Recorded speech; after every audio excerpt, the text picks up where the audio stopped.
So, guys, how's it going? Hey, What, Hey, Tyler? You know, it's crazy. I feel like, how is it over in the East Coast right now? Things starting to open up. I heard it's like Mardi Gras on the street. I heard people are drinking in the street right now. Yes, they are yes selling and no. alcohol. Mardi Gras, not so much. Hey, But they are selling alcohol around here. yeah, People are they're drinking on the they're sidewalk, though. You drinking. can't That's what walk I heard. I around. heard you're allowed to like drink and walk around, like you almost could like drink local and eat, style. which is stupid. But I mean, you It need is to eat something stupid. eventually.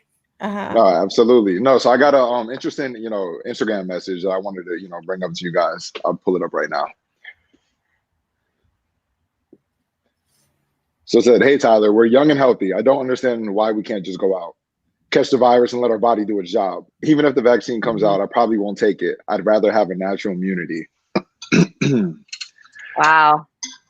That's I have I don't chills. I yeah. I don't know about the let me just, I kind of disagree. I understand that people are bored and we all are, and it's time for us to get out, slowly but surely and, in a safe way. But I mean, I understand being young and healthy, but just to bring it back to its original roots, it's not really about the young and healthy people. It's about the people that we could potentially give it to, Right. So that's where my argument in that case is. I understand that we're probably not going to die if you're young and healthy. I mean, knock on wood, but it's not about us. It's about the bigger picture. So that's where I do disagree with that message. And I was kind of like torn in between, because I want to be outside. I want to be around people. I've slowly been, I'm around like 2 or 3 people, every day now, but it's the same 2 or 3 people. And so I don't want to be, biased or anything. But yeah, what are you guys' thoughts? Wow. Well, I have friends that have definitely said this. They've definitely said to me, "Oh yeah, I hope I get the antibodies and stuff like that." And it's a hard pill to swallow because I know that I don't have any grandparents left, and I know these people do, and I say to them like this might like not be about you, but it could be about your grandparents. But also, we don't know the effect on children. We don't know. So the unknown to me is enough to just have enough to do in the house. But so I don't know. I just feel like we just don't know and everybody's rebelling. And I just feel like, I don't know, it's a scary thing, but things are opening here. So what can we do? People are going to be out and it's going to spread. I mean, and also it's a worldwide issue. Like 1 in 4 people said that if there actually was a vaccine available, that they would not take it. They would not get the vaccine. There's 4 of us here, so which one? I'm not. I don't feel the need to have to, but I also am not out there, and I'm also not, in the street drinking and partying and connecting with people at all. But what if you were going to be back out there? That's an issue I'm having right now as we speak. But I might be the one out of 4 that don't feel I don't want to take or put something in my body that I don't even know what it is. I don't even know what to believe. I do know that my timeline is filled with people still out working and kicking it, and it's always over 5 people that I see on the gram, and it's really upsetting. And most of these people that are on my timeline are extremely young, and they're partying and they're kicking it, and it's frustrating, but they feel like they should let their body do what the body needs to do, I'm assuming, and how they can kick it. They're thinking very selfishly though, because I'm staying at home. I think we all can agree, though. We've all been young and dumb, Right.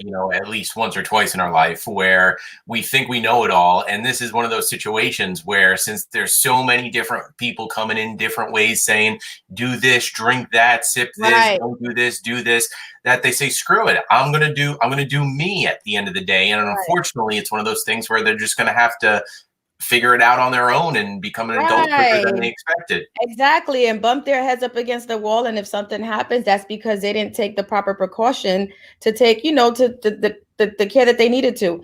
I, for one, I'm definitely opposed to letting the government stick any vaccine into me, talking about it's going to, I'll just have to figure out how I'm going to start taking steps to walk out. But my timeline is filled with people doing their own thing.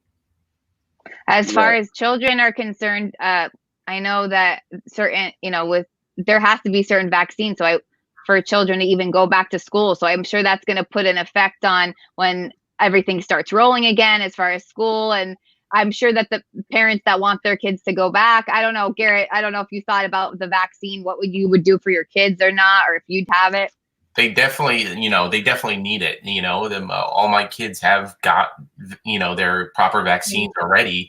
I'm not one for, the wind and the earth are going to heal people. I'm not playing I'm not letting Mother Nature take her course on something. So it's like, but do you even know what's in the vaccine? You know what I'm saying? Like, how do we know it's any good? That they haven't got the measles or smallpox or you know, so you gotta trust that there's not some, you know, like in the movies, two guys at the back of a truck just picking up, you know, chemical vials and going, hey, go sell this on the street. You know, guys that went to UCLA and women that have studied this, they're not just gonna put it out on market. It's 2020. Yeah, but I could create a vaccine. No, we have to understand too. So these corporations are losing billions of dollars. We're losing billions of dollars without live sports. So like, I don't think they're gonna put out some like bullshit, you know, for lack of a better word. I mean, it would more so be something that it's not like only one, you know, demographic. It's not like just the African Americans or minorities are being affected by this. Everybody is, especially the big dogs. So I don't see them coming out with something that's going to be counterproductive to like us getting back to. Yes, there probably will be. I mean, there's Coke, there's Pepsi, there's RC Cola. You know what I mean? So there definitely will be those options out there. But until then, you know, you gotta put the faith in the people that we are supposed to trust. You know, to a degree. And figure it out on your own. Right. The people that it's all a business. I mean, I have a lot to think about. I don't even know. I'm assuming if the children need the vaccine to go to school, all the kids are going to have to get vaccines to go to school. I, for one, I'm not sure what I'm going to do. Well, you know, if that was heavy, you ready for this one? So I got this message the other day, which is super interesting because we're all living it right now. They're talking about second round of stimulus checks. I understand that people have died, but when are we going to start talking about the number of people that are dying from poverty, from being forced to stay at home? You know, so I mean, another heavy thing. I mean, people are dying, but people are also not making any money and going broke. There's 20 million people without a job right now. It's like, which one is good? Which one is bad? I mean, like, look at these headlines. Where are all our patients? COVID phobia is keeping people from with serious heart symptoms away from ERs. You know, people don't want to walk in because they just automatically assume that they have it. Cancer surgeries, organ transplants are being put off for coronavirus. Can they wait? Honestly, no. But, you know, they are. COVID-19 can denote a hunger pandemic with millions at risk. You know, and the world must act. That's what the Washington Post just said, too. I mean, they're saying, 500,000 people can probably die from just being hungry. You know, it's like there's another debate too. There will never be a right answer. There will never be that's the end of it. But damn. Yeah, I for one have to go to on Thursday that I have to go to a viewing. They have masks, but it was actually my best friend's father, the father-in-law. Actually, they didn't even get married yet, and he's 89 and he passed. And honestly, I don't know like how that really. No, they were supposed to this July, but I mean, he would. Thank God he, you know, got to see them happy and ready to be. But I don't know if it was COVID. I don't know if maybe it was one of those cases where he wasn't going to the hospital because he was elderly and he didn't want to go for a health issue because he was elderly. So he didn't. Maybe he had something else and it kept him out of the hospital. I don't even know what happened. But I know that this would be the first elderly person that I would go to the viewing, and it's crazy to think about and very sad and heartbreaking. So I don't know. I don't know. And that's how a lot of people are thinking. You know, do I go left? Do I go right? Can I go in here? Do I not go in there? There's too many people. There's not enough people.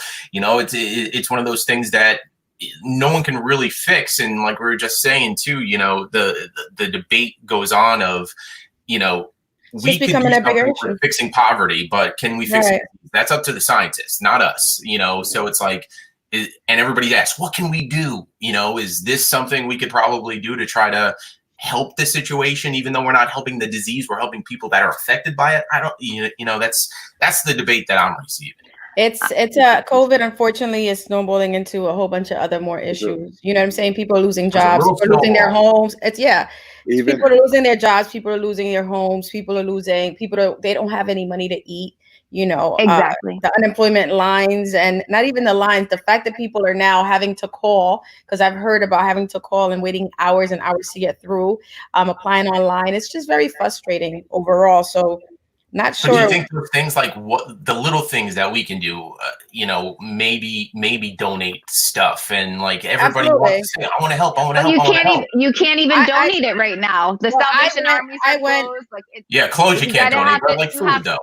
You have to Yeah. do it in a specific order. we Yeah, have to absolutely using your platform to I went myself to a hospital and connected with some of my friends, and you know, and donated and made sure we dropped it, you know, to their front doors and stuff. So there's things we can do little by little, I'm sure. But it's a major issue. Like it's Huge. just all falling apart. I know my students, and like I always taught in low economic school districts, they would literally eat breakfast, lunch, and dinner in the building. And I can't imagine. I know that some low economic schools are getting lunch. At least they could pick up the bag lunch. But what about the breakfast? What about the dinner? Well, I mean, kids are definitely hungry, no matter like they were before in the summer, and now definitely it is a real issue. People are getting together. I got an email about being on a boards on a directive boards group on feeding children now over the summer as if they were in school. So a lot of us are coming together. It's just I don't know what to believe anymore. You know what I'm saying? That's just it. I don't know what to believe until you know. I don't even know what to. I have to like trust in my uncertainty that, you know, things will get back in order. I have to go check my breast out in the hospital, and I'm not gonna lie, I haven't made my appointment because I am afraid. Right. And but I would have to walk in there to get my mammo, and I am afraid to just walk into the hospital. Yeah. So I've kind of said, let me prolong this. Let me make the appointment for 2 months from now when I know it's time for me to go. Not essential. Right. But you know, and just like that argument, do you go get a mammogram now, or you wait? And same thing with everything, you know, do we wait for them to wave the white flag and say, congratulations, this thing's over? Or do you slowly get back to, you know, what was normal life, you know, prior to 3 months ago? It seems like things are going back to normal, because the tolls, like there are people now, when we were just, if you had an easy pass, you can drive right through. Now there's people at the toll booths. Things are opening slowly. It's a little scary. I guess I'll just have to do it little by little. I'm not ready. Right. Well, we know it's a big issue. Regardless of conspiracies, we know there's a lot of issues, and hopefully everybody could just stay as safe as possible. Yeah. So I mean, I think it's a debate until even after. You know, did we make the right decision? Do we not make the right decision? And it'll be on and on and on and on. But you know, I don't think anybody will have the right answer or the wrong answer. It's just we got to be kind of gentle with each other and just say, okay, I understand your viewpoint. Right, and be very careful when we step outside. Mm-hmm. Well, speaking of getting back to work, I need to get back to work. Meaning the 2 kids that I have. I work for them right now. They don't pay much, but one day you'll see it back. You'll see it back. All right, guys. Be well. All righty, guys. I'll see y'all later. All right. Stay safe. Bye, guys.